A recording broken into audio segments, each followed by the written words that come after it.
फिलिस्तीन और Israel war का सलूशन क्या है।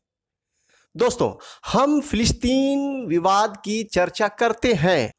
जितनी चिंता हमें फिलिस्तीन की करनी है, उससे ज़्यादा फिलिस्तीनियों की चिंता हमें करनी चाहिए। दोस्तों, इजराइल फिलिस्तीन विवाद का समाधान निकालने के लिए सर्वप्रथम हमें फिलिस्तीन के अंदर सबसे बड़ा जन आंदोलन करने की जरूरत है, वो भी शांतिपूर्ण तरीके से। दोस्तों, हमें इन बातों पर भी विचार करना चाहिए कि मुसलमानों के बीच नेल्सन मंडेला जैसा या फिर महात्मा गांधी की तरह कोई बड़ा नेता, शांतिवादी नेता क्यों नहीं आया हम मुसलमानों के बीच।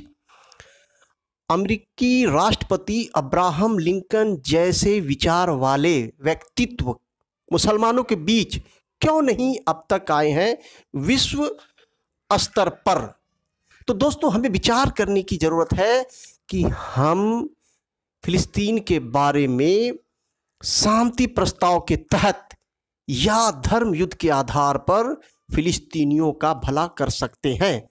हमें यह तय करना पड़ेगा कि शांति प्रस्ताव या धर्म युद्ध किस आधार पर फिलिस्तीनियों की भलाई हो सकती है। दोस्तों, मैं शांति प्रस्ताव और टू नेशन थ्योरी के पक्ष में इसलिए हूं क्योंकि इजराइल का उदय जैसे होता है, अरब देश उस पर अटैक कर देते हैं 1948 में, और अरब देशों की हार हो जाती है।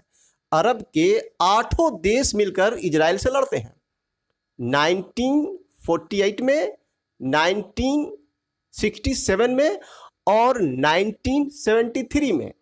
ये बड़े पैमाने पर जंग की बात मैं कर रहा हूं, और छोटे छोटे जंग का तो अनगिनत है। दोस्तों, एक बड़ा जन आंदोलन करने के बाद प्रभावी नेता के द्वारा फिलिस्तीनियों के अधिकार, फिलिस्तीन की अखंडता, फिलिस्तीन की स्वतंत्रता, फिलिस्तीन की संप्रभुता को पूरी दुनिया के सामने में रखनी होगी।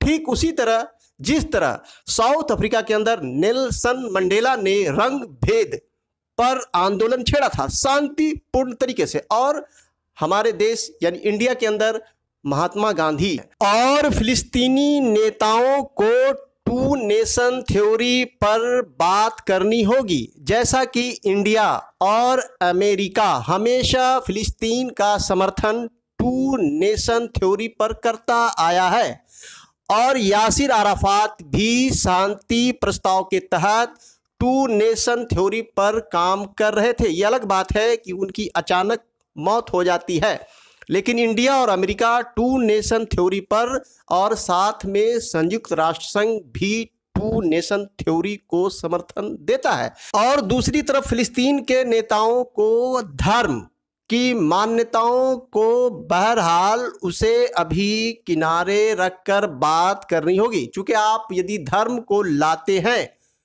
तो फिर यहूदी भी धर्म को ही आगे बढ़ाएंगे।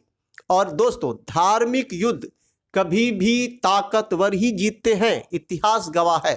तो सामाजिक न्याय की जब बात होगी तो देखा जाता है सामाजिक न्याय के अंदर ताकतवर लोगों को दबाया जाता है, लेकिन धर्म युद्ध में ताकतवर लोग ही विजय प्राप्त करते हैं, इतिहास गवाह है। अरब और इजराइल युद्ध में हमेशा इजरायलियों का जीत जाना उसका साइंस ऑफ टेक्नोलॉजी में महारत हासिल करने के कारण ही होता है। दोस्तों, आप देखेंगे कि डिफेंस सिस्टम में रसिया के बाद इजराइल का नंबर आता है। आयरन ड्रोन डिफेंस सिस्टम जो है इजराइल का, वो दुनिया में नंबर 1 में आता है।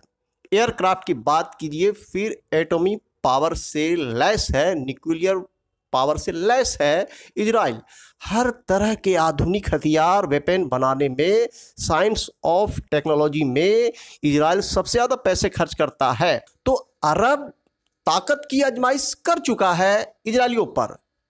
तो फिर अरब ने क्या किया, पीएलओ का गठन करवाया।